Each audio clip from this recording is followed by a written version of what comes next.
Okay, well, everyone, thank you for coming today. I know we'd all want to be here in different circumstances, but thank you for coming to share your stories with us today. Will, if I could start with you, please, can you just share your experience of loss, please?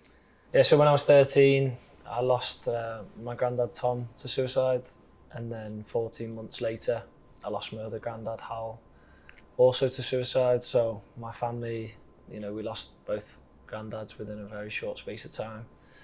It's been quite a long time since that happened to me, but I think I probably didn't deal with it until later on in life when I got a bit older and really realised what had happened. And I knew at the time, but I was only a young lad, and I think I managed to just really bury it.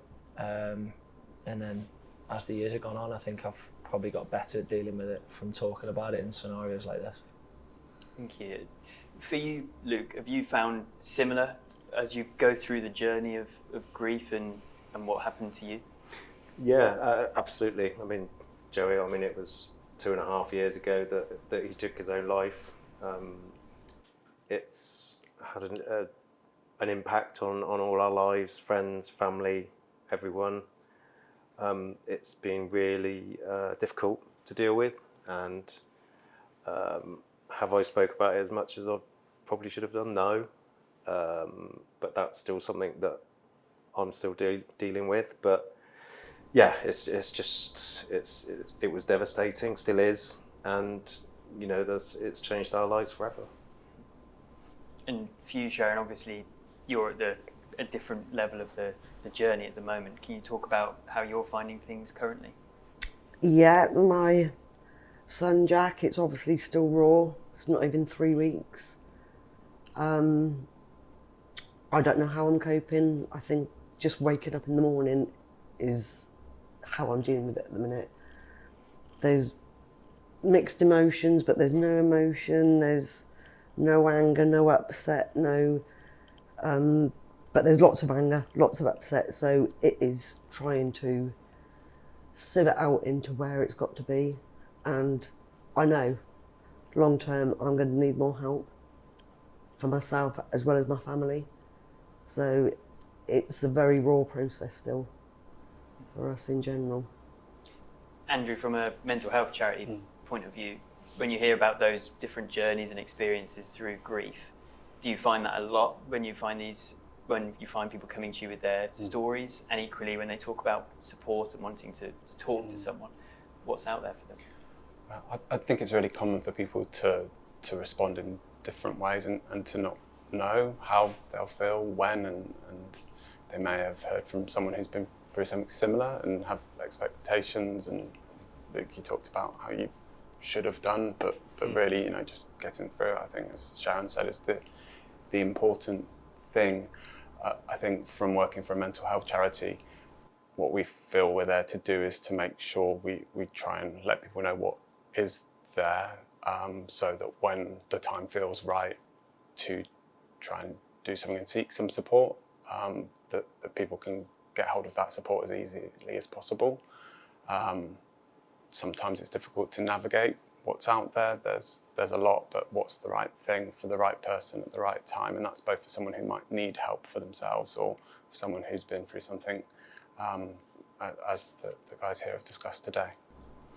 And Luke, you said you perhaps haven't gone and got as much help or spoken about it as much as you potentially should have. Yeah. Is that because you feel like there is still, people do say, go and speak to someone and get help, but do you think that there is still a stigma attached to talking about mental health? Yeah, absolutely. I haven't, let me think about it, I haven't spoken to friends or family at all about it. I've probably spoken more today about what's happened than I have to friends and family.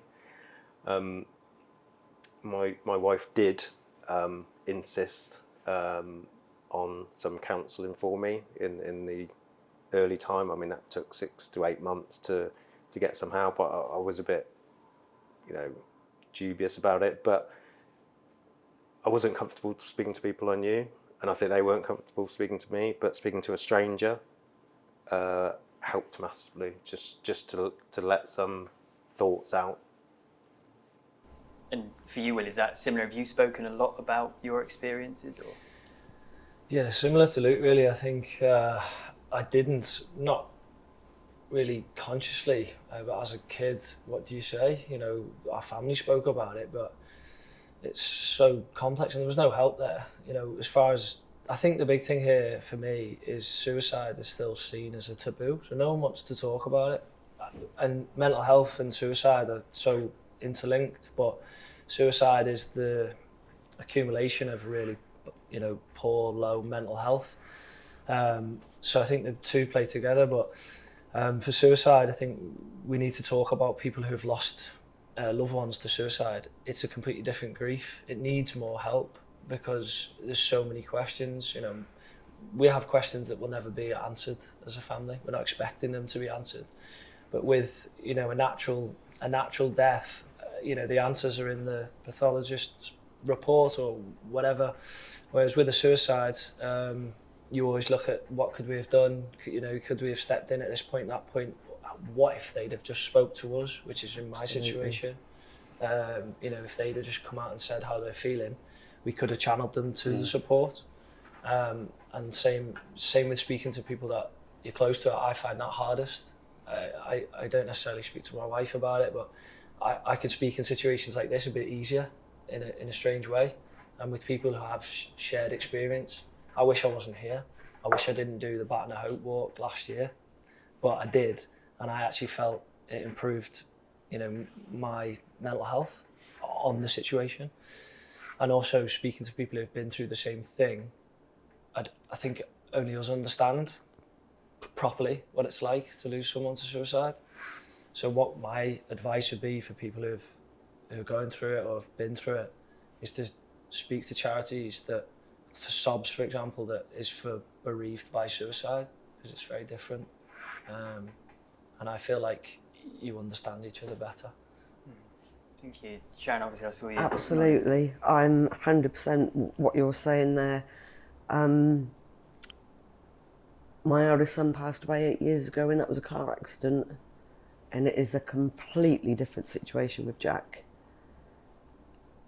How did I not see the signs? I'm his mother, I should know everything about him. That is what I'm fighting with myself at the moment, and I know that I'm pushing it to one side because obviously there's a funeral and everything to sort out, other siblings, other family members, but I know that is going to be my big issue as to how did I not see? He's my little boy.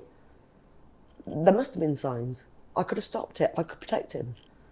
And I think that is a big, I totally get what you're saying. It is completely different grief, which, like you say, would never even want to be in the first place, but to associate the two separate griefs of my children is so hard for me to adapt to how and why. So yeah, it's definitely a big, there is help, and I was unaware of the help until I spoke to you last week of the SOBS. I just thought grief was grief and you just got to deal with it the same way. But it is so different, so different. Andrew, do you find that you do find people coming to you with different experiences in grief?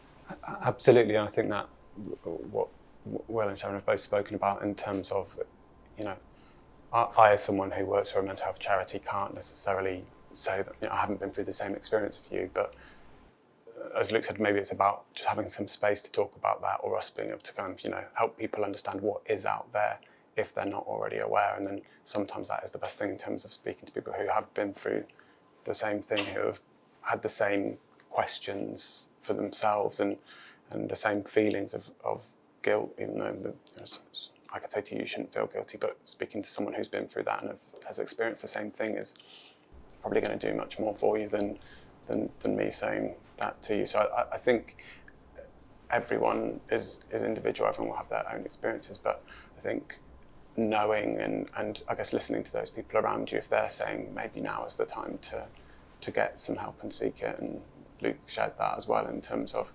sometimes it takes someone else to kind of recognise what's going on for us and to say, you know, maybe you're at the point now where you need some help. Can I just add to that? So that's what we've been through, but I know passionately I don't want people to go through what we've been through. So we're talking about our grief, but that's grief because we've lost people to suicide. But if we talk about the people who have taken their own lives, that's where we need to stop this. And like that's where I feel like why I'm willing to kind of do this and put myself out there is because they're the people that need help. We need to stop suicide being the answer. It can never ever be the answer. And you know, charities like yourselves, that's where we need to get these people realising that we're in this situation because we've lost people to suicide. Let's stop losing people, then we wouldn't be here. And the way to stop Prevention is better than cure. Exactly. The way to stop that is to get people to speak to the right people at the right time. And for me, as a man, in a male-dominated industry where we don't talk about feelings, and you know, since a year ago, you'd think it would be since the suicides of my family, but it's not. Since a year ago, getting involved in this kind of work, however you want to put it, I'm much more conscious of asking my mates like, "How are you?" and just getting a really like standard reply like, "Yeah, I'm alright." And even in the dressing room, noticing like lads might be down, they're not playing, things like that. Okay, I'm not talking that they're going to go and take their own lives, but these little signs that wait, he's not acting the same way he normally does. He's late when he's never late, or he's drinking more than ever before. And these are the things that we need to look out for. It's just a change in people's habits, a change in their personality, and just doing that little bit more. It might be a text, a phone call, a coffee, and same with strangers. And I feel that's what we need to be talking about. Is then we wouldn't be sat here. It'd be great.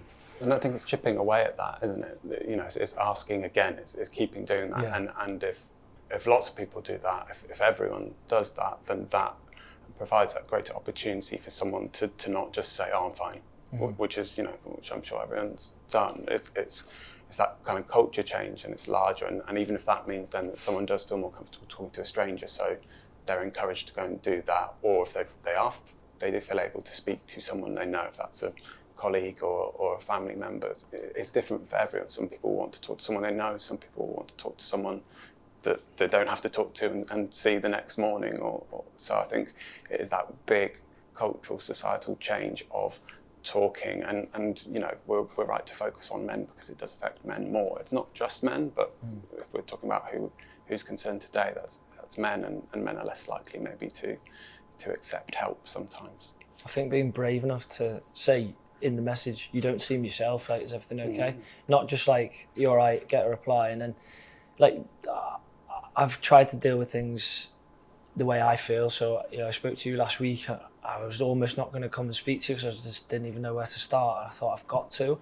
And I think sometimes you will say the wrong thing sometimes. Like, you don't get everything right. You might touch a nerve that you didn't mean to. But if it comes from the right place, just say it and just check he's all right. Your mate might say, "I'm fine, mate. I don't know what you're on about. I was just out too late last night," or whatever it may be. That's great, you've checked. Instead of like us always sitting on the fence a little bit, like a bit wary. Like, I think it's a British culture as well, just to be a bit like, "Oh, I don't want to really ask." Just ask. What's the harm? Or go and speak to someone. If they tell you that they're fine, then great, they're fine. If 20 doors are open, hopefully somebody will walk through one of them. So the more doors that keep opening, then, you know, people would think they're isolated to just, "I've got to go to them," or "There's nowhere else." You open up all these doors, surely once is going to go through one of them. And the burden of what we've been through, which is a burden that carries, you know, from my own experience with families for the rest of time, you know, it doesn't go away. It eases, but it doesn't go away. The burden of someone, if anyone's listening, to ask your family or your friends for help is nothing compared to what you're left with when they take their own lives. That burden is something that will never go away for my parents and for me. But thinking that you're causing them stress or harm by asking them for help or saying, "I'm really struggling here," whether that be in whatever part of your life, trust me, from someone who's been through it and the family's been through it, we wish we were burdened with my granddad saying we're struggling. Or what a tough burden. It'd be nothing compared to what actually we were left with. I feel quite strongly about that. And the idea of being a burden is a big factor in terms of suicide and suicide risk, and you know, by asking and showing that you care and you want to know and you're interested, and then if someone does say that they're struggling, to not make them feel silly or not make them feel like it's no thing, you know, that's huge in terms of trying to reduce that as well. And in terms of asking the question, there's a myth that if someone asks someone if they're thinking of taking their own life, that puts the idea in their head. It's not found to be true. The opposite. It's about asking, and sometimes for people that can be a real relief that someone's actually said it, and they can say, yeah, I've been having those thoughts, and then they can start to move to the next step of getting some support, or at least feeling like someone's listened to them. No, I don't. For me, moving on from that is, from what you said, like Joey, we knew he was struggling. We knew he had problems, but it was a different situation because we couldn't get him the help. So we tried all the mental health support places. I said to you before, I didn't, for whatever reason, I didn't know of Mind at that time, but literally rang everyone, the PFA, and the problem was, they said, unless people want help, if they want help, they have to ask for it. And Joey was not in a position to ask for help, and he never was. So what do we do with someone that isn't prepared to ask for help?